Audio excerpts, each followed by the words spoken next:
இவ்வளவு பேசுற செந்தில் பாலாஜி இடி வந்தப்ப கட்டில் கடியில போய் அழுதவர் தானே. திமுக முன்னாள் அமைச்சர் செந்தில் பாலாஜிக்கு பேசுவதற்கே தகுதி கிடையாது என கூறி அமைச்சர் CTR நிர்மல்குமார் விமர்சனம் செய்துள்ளார். யாருக்காவது உடம்பு சரியில்லையா, யாருக்காவது என்ன நான் கேட்டப்ப எஸ்பி என்கிட்ட சொன்னது ஒன்றும் இல்லை சார்னு சொன்னார். ஸோ எங்களுக்கும் அங்கே இருக்கிற எஸ்பிக்கு கூட தெரியாத விஷயம் செந்தில் பாலாஜிக்கு எப்படி தெரிஞ்சது? எஸ்பிக்கே தெரியாது. எஸ்பிக்கு நான் கொடுத்த ஸ்டேட்மெண்ட் இருக்கு. எஸ்பிக்கு நான் ஃபோனில் 8-10 வரைக்கும் நாங்கள் அங்கேருந்து வண்டி மாறுற வரைக்கும் தொடர்பில் தான் இருந்தோம். தெரியாது, எங்களை உள்ளே விடாமல் அங்கேருந்து அனைத்து தமிழக வெற்றிக்கழக தொண்டர்களும் அடித்து விரட்டியது யார்? அங்கேருந்து இன்ஸ்பெக்டர் டிஎஸ்பியை வச்சு இந்த விஷயத்தை எல்லாம் செய்ய வச்சது யார்? இதெல்லாம் செஞ்ச பிறகு இங்கே இருக்கிற எல்லாரையும் விரட்டினது யார்? அங்கே இருக்கிற எத்தனை தொண்டர்கள் கேமராவெல்லாம் எடுத்துட்டு அங்கே இருந்து அடித்து விரட்டப்பட்டாங்கன்னு எங்களுக்கு தான் தெரியும். ஸோ எல்லாத்தையும் கண்ட்ரோல் எடுத்துட்டு 12 மணிக்கு உடனே சிஎம் வர வேண்டிய அவசியம் இல்லை. இதுக்கு முன்னாடி அந்த 5 வருஷத்தில் என்னைக்காவது அப்போ இருந்த சிஎம் வந்து எங்கேயாவது எஞ்சி கிளம்பியிருக்கிறாரா?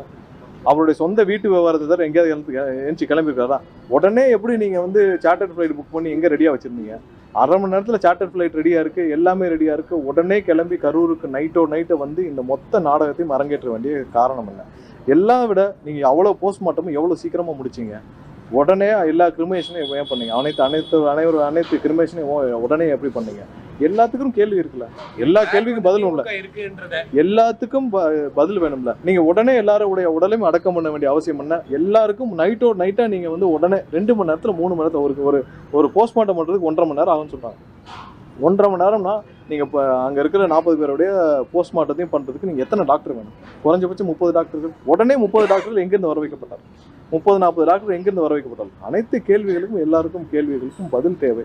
ஏன்னா அதுக்கான பதில் அப்ப இருந்த ஆட்சி, அவங்க இருந்த அனைத்து காவல்துறை அனைத்தையும் வச்சு அப்ப இருந்த ஒரு டீமே வச்சு இவர்கள் நிறைய ஆதாரங்களை அளித்தார்கள். இவருக்கு செந்தில் பாலாஜி கூட இருந்தார். எல்லாருக்கும் தெரியும். இவ்வளவு பேசுற செந்தில் பாலாஜி இடி வந்தப்ப கட்டில் கடியில போய் அழுதவர் தானே.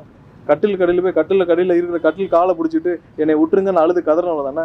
இதே இப்போ அரசு ஆஸ்பத்திரியில் போய் கட்டில் கீழே ஒழிஞ்சிக்கிட்டு என்னை காப்பாற்றுங்கன்னு அழுது கதறினவர் தானே. ஏன் இடி வந்தால் போய் பேசணும் தானே? கொள்ளையடிக்க தெரியுது, ஊரையே கொள்ளையடிக்க தெரியுது, கொள்ளையடிச்சு கேஸ் வாங்க தெரியுது, ஊரை கொள்ளையடிச்சு எல்லாருக்கும் பணம் வாங்க தெரியுது. ஆனால் இடி வந்து செய்திகளை உள்ளது உள்ளபடி தெரிந்து கொள்ள ரெஃப்ளெக்ட் நியூஸை சப்ஸ்கிரைப் பண்ணுங்க.